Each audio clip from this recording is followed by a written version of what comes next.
At the end of the 150 days, the water had gone down, and on the 17th day of the 7th month, the ark came to rest on the mountains of Ararat. The Kingdom of Armenia, between 84 BC and 59 BC, stretched from the Caspian Sea in the east to the Mediterranean Sea in the west.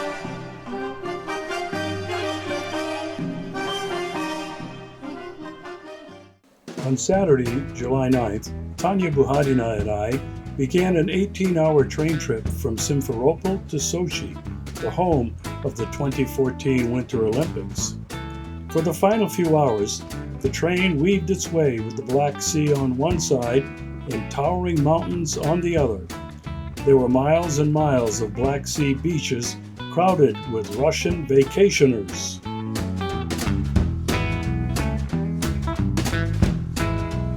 When we arrived at our hotel in Sochi, we were greeted with a beautiful rainbow, a sign of what was to come. We took a 1-hour tour of Sochi Harbor in the evening and then had dinner and wine on our return to the port. Because of the sanctions, many of these expensive yachts that once sailed the seas are now being used to take tourists on these evening cruises.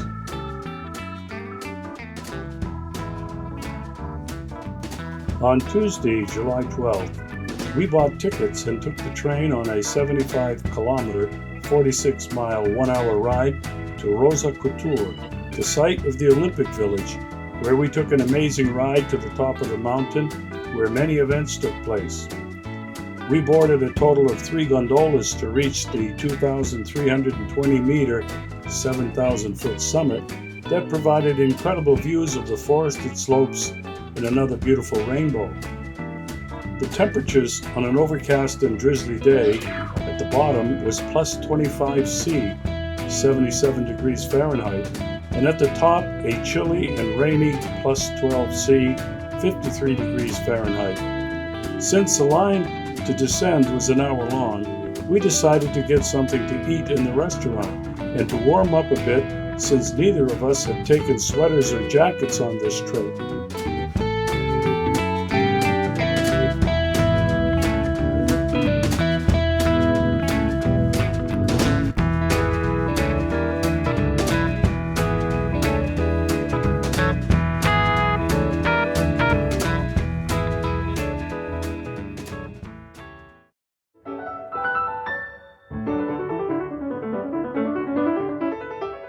On Thursday, July 14th, we visited the former home of the famous Armenian Russian composer Alexander Spendiarian, one of the founders of Armenian classical music. Spendiarian was a composer, a conductor, a teacher, and a philanthropist.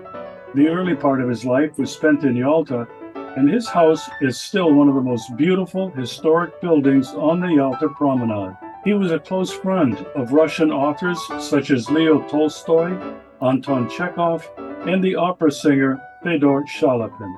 The final part of his life was spent in Yerevan, where his house is now a museum.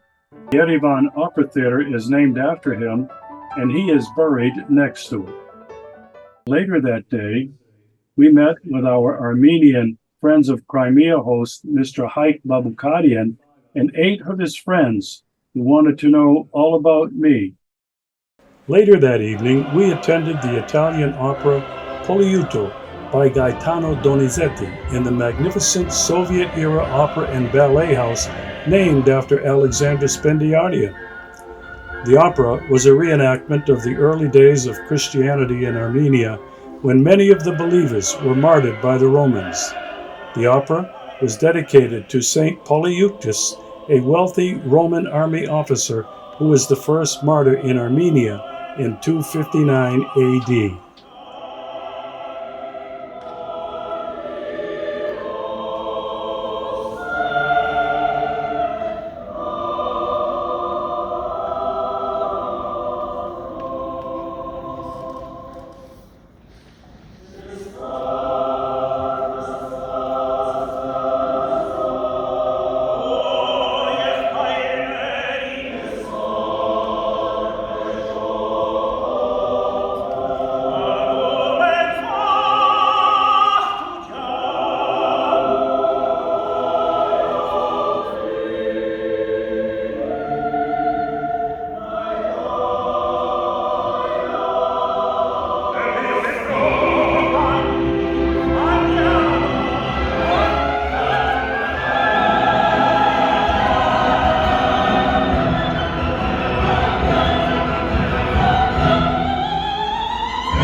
On Friday, July 15th, we visited the History of Yerevan Museum. If you visit Yerevan for the first time, be sure to begin your day here. Throughout history, the capital of Armenia was changed 12 times, with the most recent being Yerevan. Ancient findings go back 100,000 years to the 4th and 3rd millennia BC, when the first settlement was discovered here. Yerevan was founded in the 8th century BC. In the museum, you can find stone engravings dating back to the 7th century BC. In the Middle Ages, many churches appeared here. During the Turkish-Persian Wars from the 16th to the 18th century, Western Armenia became part of the Ottoman Empire. In the first part of the 19th century, part of Armenia became part of the Russian Empire and later the Soviet Union, and finally became independent in 1991.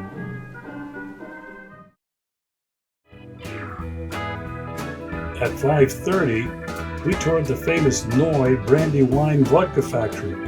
It is named after Noah, whose ark came to rest on Mount Ararat, which is now in Turkey. What are you drinking? Port, Which year? 1944. Really? No kidding, 1944. Do you like it? It's too late. And like all such tours, we finished with the customary wine and brandy tasting. On Saturday, July 16th, we traveled to Ararat Valley and got our first views of Mount Ararat. This was the first of 3 days of guided tours with Ella and our tour Cordoverdian. Ella is an incredible guide with a vast and detailed knowledge of Yerevan and Armenia.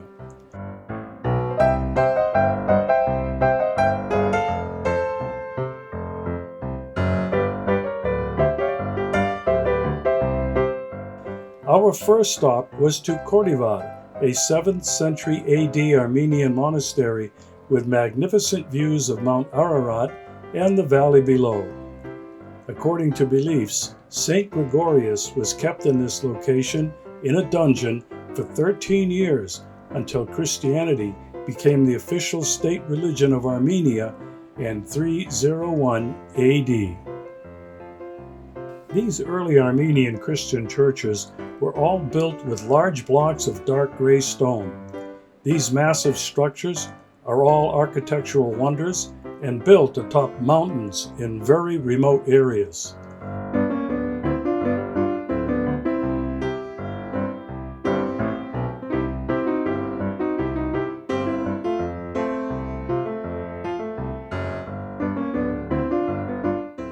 We were amazed at the beautiful landscapes and winding mountainous roads through deep canyons. Armenia is a combination of arid desert landscapes, majestic barren, and forested mountains.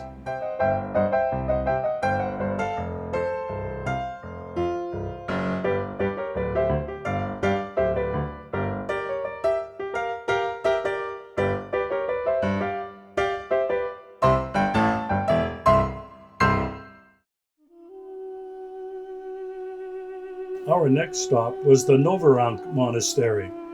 Located high in the mountains, it was constructed in the 13th century and was the residence of the noble Orbelian family. It was designed by the famous Armenian architect Monique.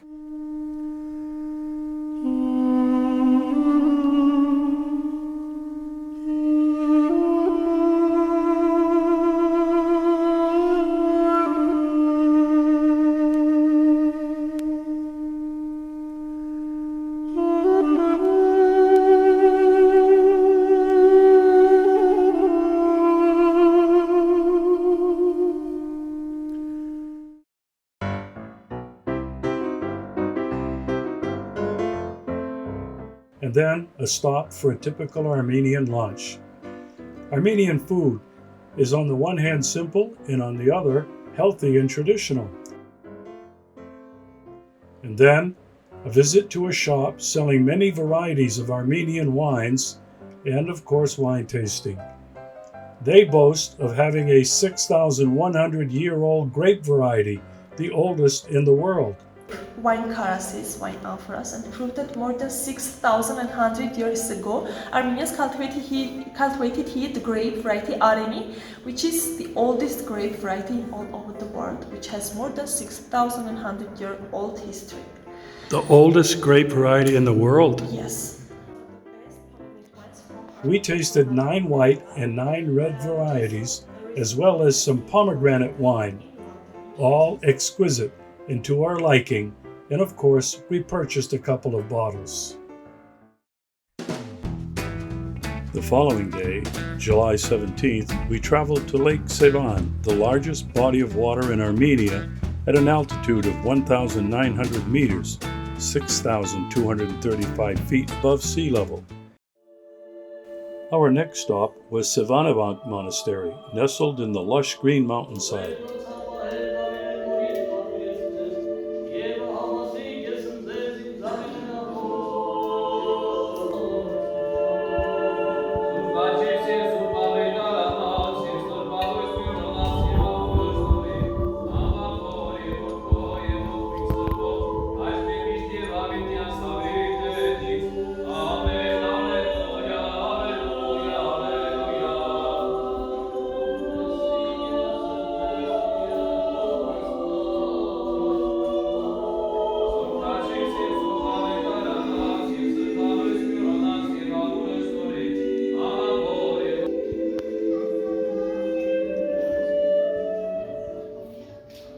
The ruins date back to the late 8th century. This was a complex of 3 churches dating back to the 12th and 13th centuries.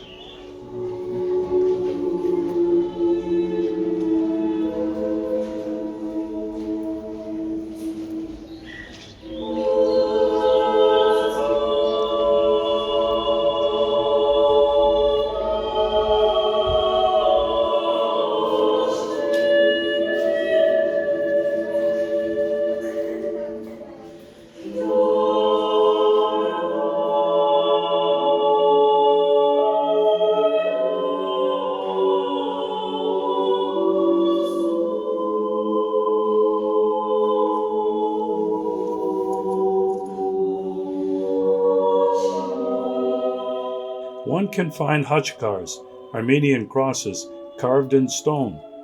There are approximately 5,000 hachkars, no one alike, that remain in Armenia.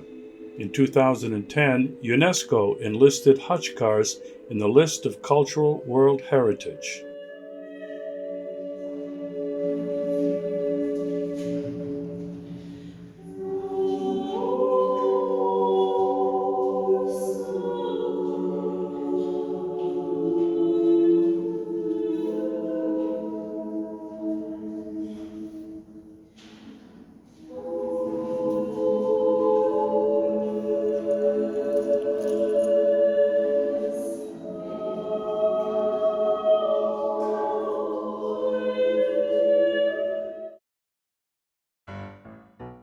It was time for lunch at a massive supermarket and food court.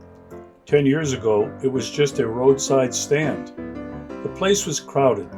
Again, typical Armenian dishes of fish from Lake Sevan, barbecue, salads, and local beer.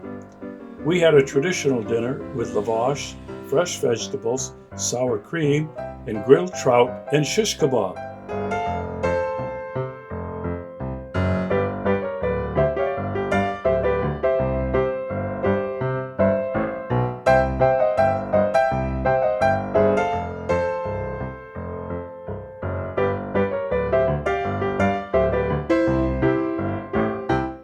After lunch, we drove to a lakeside village catering to thousands of tourists who flock here every summer.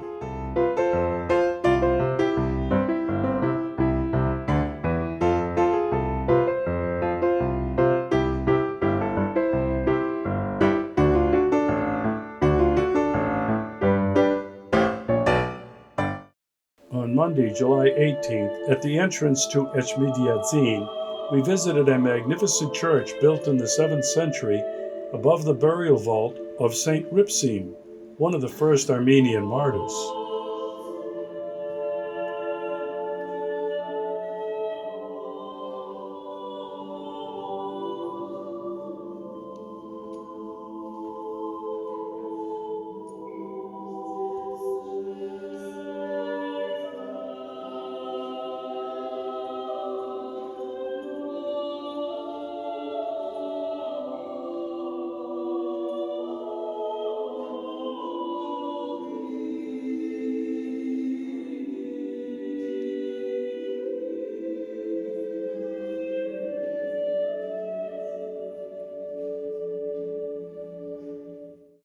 Later, in the town of Echmiadzin, we visited the seat of the Armenian Apostolic Church, the Armenian Patriarch Apostolikos, and the seminary for Armenian clerics.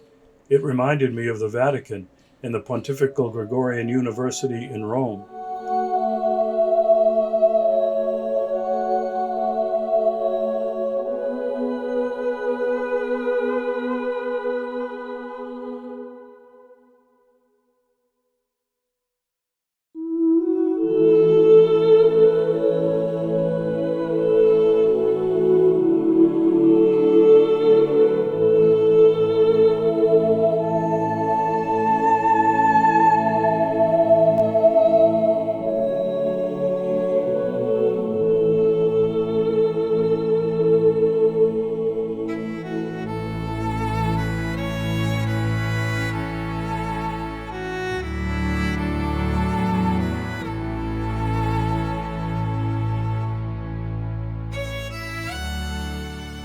The grounds are populated by Khachkars, which were brought here from all over Armenia. The cathedral was built by St. Gregorius on this site in 303 AD and is currently being restored. In 2001, Armenia celebrated 1,700 years of Christianity as a state religion.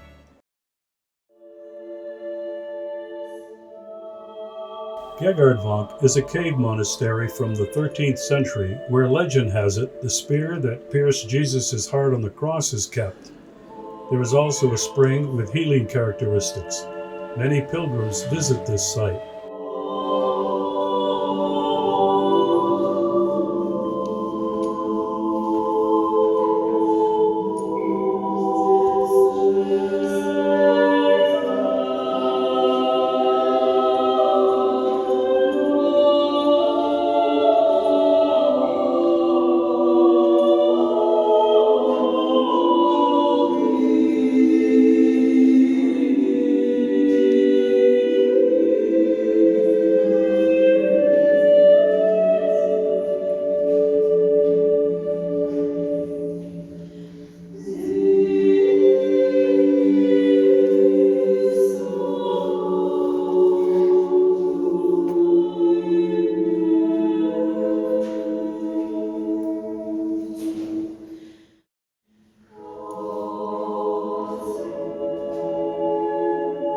In a cave high atop the monastery, a women's vocal quintet gave a very moving and magical performance in this large vaulted cavern.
Our final stop was a short drive to the sole remaining Greek temple in Armenia, set high in the mountains overlooking arid mountains and lush green valleys. It was dedicated to the god of the sun called Mitra, but it was also the summer residence of the Armenian king. It is also a UNESCO protected site.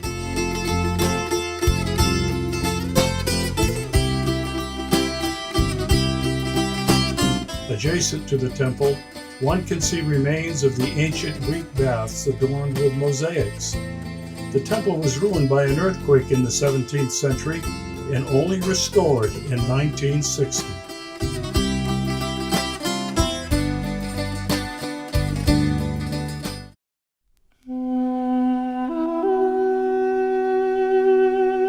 On July 19th, our final day in Yerevan, we visited the Armenian Genocide Museum, commemorating the genocide of 1.5 million Armenians who were brutally massacred by the Ottoman Empire. Today, there are no diplomatic relations between Turkey and Armenia, and President Trump was the first U.S. president to acknowledge the genocide in 2015. The museum traces the life and death of Armenians through a series of photographs and documents. Because of this genocide, millions of Armenians fled to countries all over the world, including the United States. The Armenian diaspora is large and remains true to their faith and culture.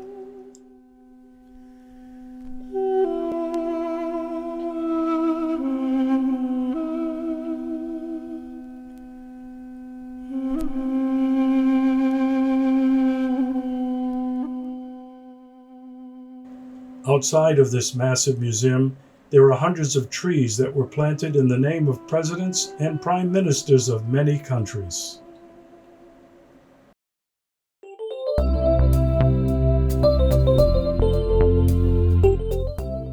Later that day, we visited the Ararat Brandy Company and Museum, where from the 1880s, brandy has been produced at this facility.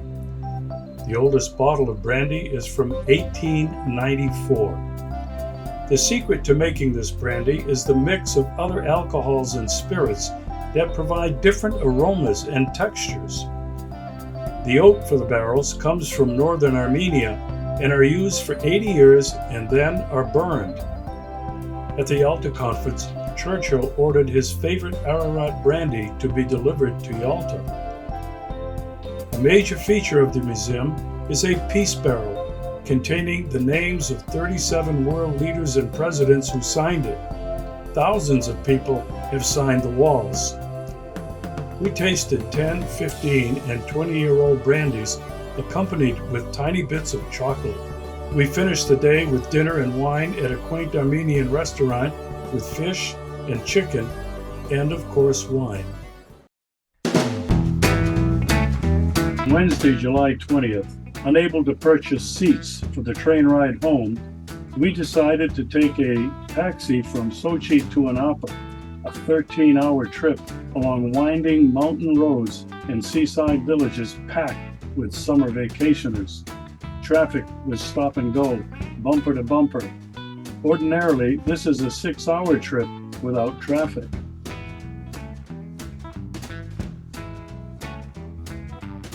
From Anapa, we took a 2-hour taxi to Kerch, arriving around midnight.